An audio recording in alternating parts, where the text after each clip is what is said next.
Hey everybody, Punisher88 here, coming to you live once again with another Thursday review. Before I get started, I just want to say, yes, I forgot to post options for you guys to vote on the Punisher88 Facebook page. I'm sorry for that, but the reason why I didn't post anything was because I had my first episode of my new series this week, and just, with doing that, and then, it being a day late on top of it, I wanted to do it on Tuesday, but then I had to do it Wednesday because I forgot my notes at home and all this stuff. I just, I totally forgot to post anything, but don't worry. Next week, there'll be stuff. Well, actually, after I post this video, I'm gonna go over there on Facebook and I'll post some options for you guys to vote on for this Saturday, and then probably Sunday, I'm gonna post some options for Tuesday's video for the lame super villain of the week. And then probably after I post that video, I'll post options for you guys to vote on for uh, Thursday and whatnot. So it'll be back on schedule and everything. So alrighty, but don't worry. The book I did choose for today is well, I just got finished reading it and I thought it was awesome. There were some minor things, but I'll get into that in the review. Um, I figured I reviewed the first issue and it was great, so I figured what the heck, might as well go with the second issue as well. The book I'm talking about is Bitch Planet #2. More Kelly Sue DeConnick and Company goodness. So, yeah. So now that you guys know what you're getting for a review, you guys just sit back and I'll be right with you. But first, cue that intro music.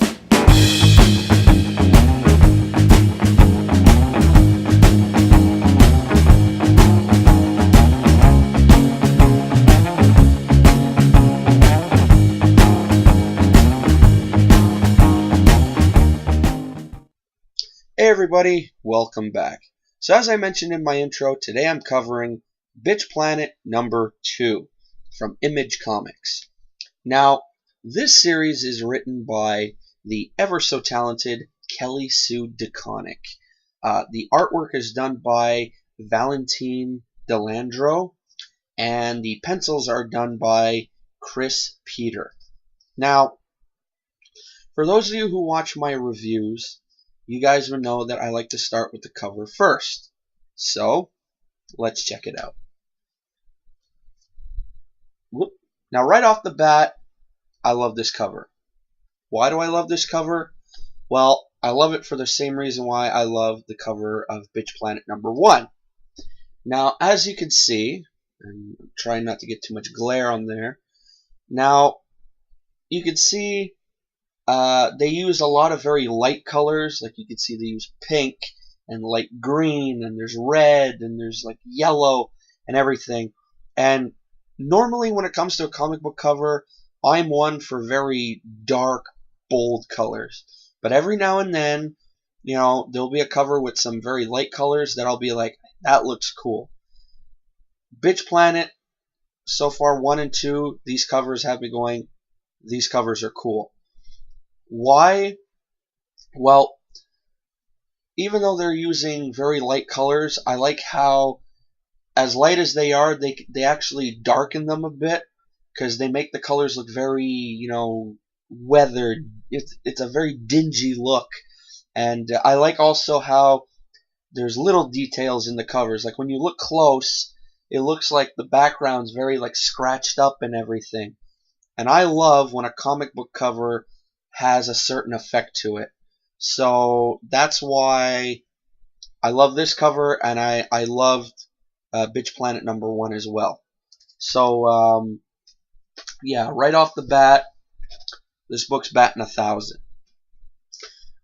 So now, with the cover out of the way, we get to what I like to call the nitty-gritty, down to business.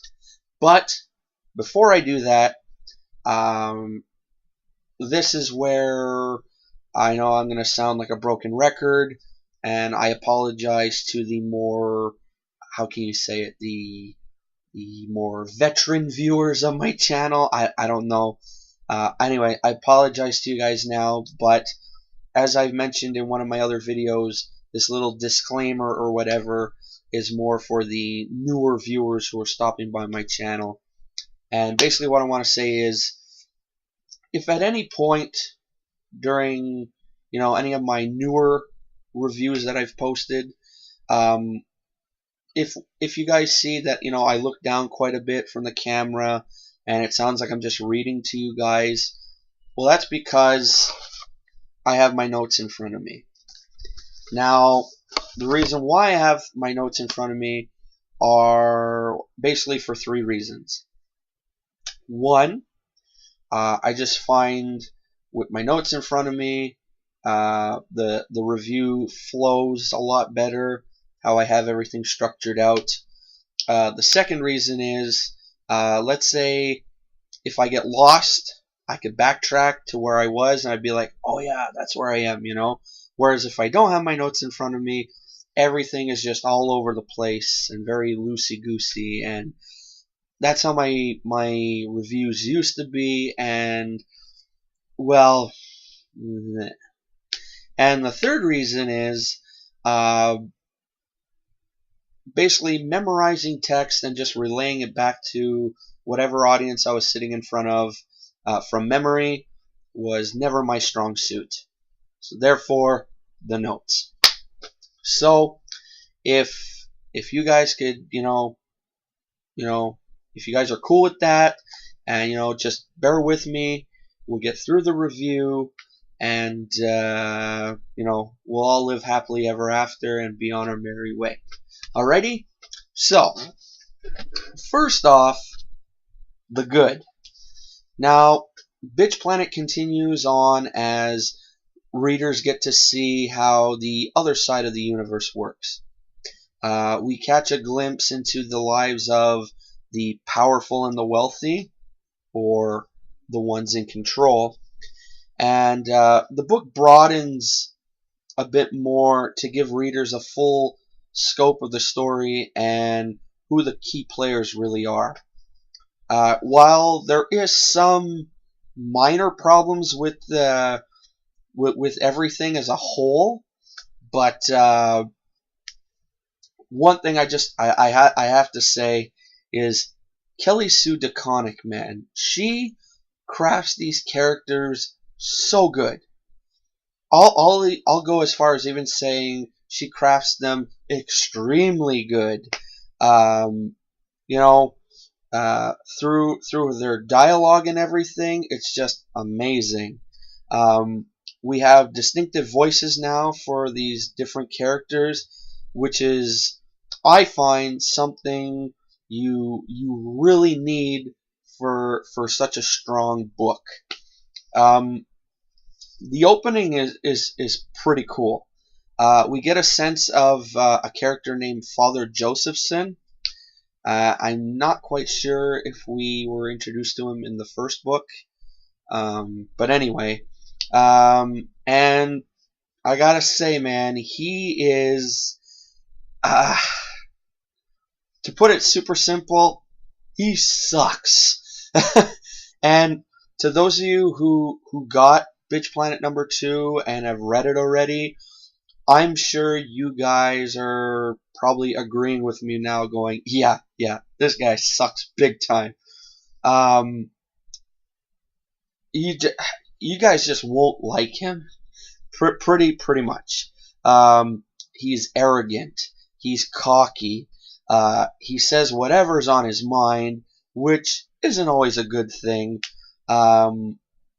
We get more from him later on in the book, and once again, he's basically acting like a slime ball. Okay, you know what? Pretty much, Father Josephson is pretty much that one character that you just love to hate. That's the best way I could describe him. One of my favorite scenes in the book is when Violet and then later on Miko are proposing to Cam, who's another character, that she should put together a Megaton team. And Megaton is this, it's a game, I think, where, what is it? There's a group of, there's a men's team against the women's team, and the women's team can never win, or what. We don't get a lot of detail on what this Megaton thing is, so I'm kind of hoping in the next issue we find out. Anyway, so they're talking to Cam about, they're saying that she should put together a Megaton team, and Violet, Cam, and Penny. Now, those of you who've read Bitch Planet #1, you guys would know that Penny is the bigger girl who is so cool. I gotta say that right now. Penny is awesome. But anyway, so we see Violet, Cam, and Penny.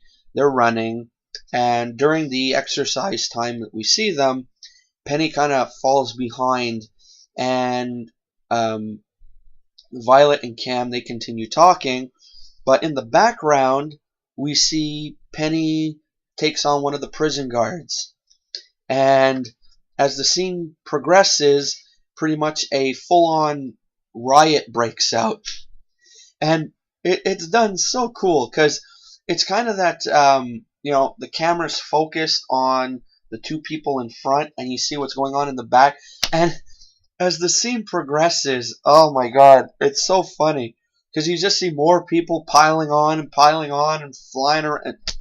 It's great. So anyway, yeah, the page layouts are all similar, which really helps to create that sense of movement, like we're pretty much watching this whole scene play out in a movie. Once again, the comics dialogue is strong, and each character pretty much has their own distinct voice. Let's see. Continuing. Now, as I like to say, heading over to the land of fantastic, fantastic art, I mean, Valentine Delandro and Chris Peter on colors gives Bitch Planet a gritty yet futuristic look that also takes note from the various exploitation films from the 60s and 70s. Stylistically, this book is basically one well-crafted mashup. On top of that, Delandro keeps the page layouts relatively simple, which is perfect for a story, especially like this one. Conceptually, it has some new and sometimes out there elements. So the more simplistic layouts really help the movement of the story.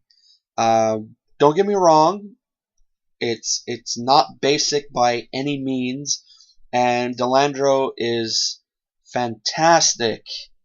And I say that really, he's fantastic with moving the story forward while telling the tale as well. So yeah, just super cool. Another thing I want to talk about is the essay at the end of the book by Tasha Fierce. So neat. And I find it's a must read for those who really believe in equality and whatnot. She delves into the misconceptions about feminism and the typical and often ignorant outcries that some people have towards certain people who basically just call themselves feminists. It's a very cool read. Even in the first issue, there's a little essay in the back. It was pretty neat to read also. Now for the bad. Here's where the problem within Bitch Planet lies. This is a very, very new world and a very different world from the one we live in. As far as the future goes, so there's moments where things like Megaton are mentioned, and we know it's a sport, but that's about it. Um, Understandably, the way which the writer delivers these larger ideas is tricky. You don't want it to be pretty much, you know, a whole big crap ton of info dumped on the reader, but you also want to leave a little mystery to keep the reader invested. While we know where this book is headed, uh, at least we think we know, there's a bit of frustration from feeling a little lost in the woods, pretty much. However, we'll just keep on reading to figure it all out. So now, my verdict. As you can see, I didn't really have a big problem. There wasn't a lot of really like bad stuff. No, it's just minor details.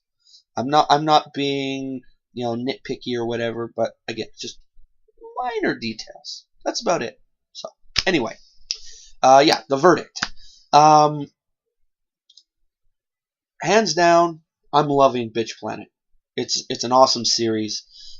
Sure, there's moments where I feel a bit lost on some of the concepts, but this book it's a hit. We get more and more of this world as the series moves forward, and to quote the best stereotypical California surfer, as it moves forward, it's pretty rad, man. I know that was lame. Just forget I did that. Uh, oh boy. Okay. Um, the writing's awesome. The art is awesome. DeConnick, Delandro, and Peter, they really deliver something you'll want on your pull list. Finally, the essay in the back of this month's issue is well stated and has a great point of view.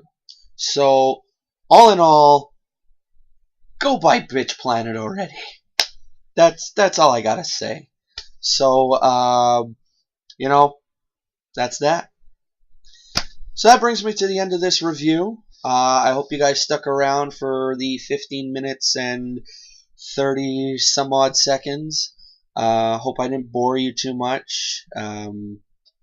If you did like this review, uh, let's see. Take a look around my channel. I have a lot of other reviews from Thursdays and Saturdays. If you guys dig unboxing videos, although I know a lot of people don't, but it's the whole trend thing, whatever. I do Loot Crate unboxings because I'm a member of Loot Crate. I do comic book hauls if whether it's from my local shop, if I stop by a flea market, whatever. I post anything that I feel should be up on my channel. And if it's to deal with comics, most likely, yeah, it's just going to be posted. Yeah, that's that. So again, take a look around. If you see anything you like, give it a watch, give it a thumbs up, comment. I love getting comments. I know my channel is still relatively new, but anytime I get a comment from one of you guys, either a subscriber or a viewer, I really love that. I like some interaction. If any new viewers out there, you want to get in on, if you want to get on choosing what I review, whether it be on Saturdays, on Thursdays, or my new series on Tuesdays, on Facebook, go to the Punisher 88 Facebook page, and as I mentioned in the intro, I usually put up a list of some options that you can vote on, and whichever one gets the most votes, that's what I do my review on, or that's what I'll pick, or whatever. So at least I know there's some, viewer to, how can you say it? Basically, there's interaction between the both of us, which is really cool. And before leaving the channel, after checking it out, hey, make sure to click the subscribe button on your way. And let's see. Now I'm ad-libbing here and whatnot. Yeah, that's about it, guys. And if you want to follow me on Twitter and whatnot, I'm still getting used to the whole Twitter thing, but I'll post all that stuff down in the description. I'll post my Twitter, and if you guys want to see, actually, if you want to see my video from my review on Bitch Planet #1, I'll put a link also. I'll put a link to Loot Crate's website if you want to go check them out and whatnot. Alrighty, so now comes the part of the video where I ask my viewers a comic book question. Now, some of my past questions were, what was one of your favorite Spidey outfits? In my last video, which was on Saturday, I did ask a question at the end of the video, but I didn't get any responses. So I'll mention it again, as well as the new question for today. So on Saturday, I asked, what was everyone's favorite issue 100? Doesn't matter if it's DC, Marvel, Image, any comic book company. Just what is your favorite issue 100? And when I get some answers back in the next video, I'll let you guys know what my favorite 100 is. And for today's question, it's, what is everyone's favorite Green Lantern? Now, you all know there was a couple of them, so I want to know who's everyone's favorite Green Lantern. Whether it's John Stewart, or Guy Gardner, or, Hal Jordan, or, I'm going to butcher his last name, Kyle Rayner? Oh boy. I apologize to the Green Lantern fans out there. But anyway, let me know in the comments who your favorite Green Lantern is. And again, on Saturday, I'll have 2 answers for you on these last 2 questions. Alrighty?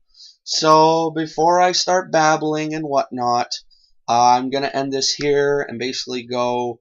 actually, before my sign off, I got this idea from another YouTuber.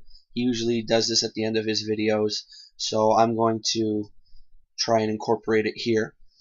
To make sure that you guys stuck around to the very end of this video, I want you guys to let me know also in the comments on this Marvel poster right here. I want you guys, if you could make out what characters are on there, to tell me who is your favorite character on that poster. Therefore, I'll know that you guys made it right to the end. You guys will be the troopers, man. Anyway, so yeah, that's about it. Now it's starting now. I'm starting to babble. So I'm ending it here. This has been Punisher88 coming to you with another Thursday review. So till Saturday, this is Punisher88 signing off. See ya.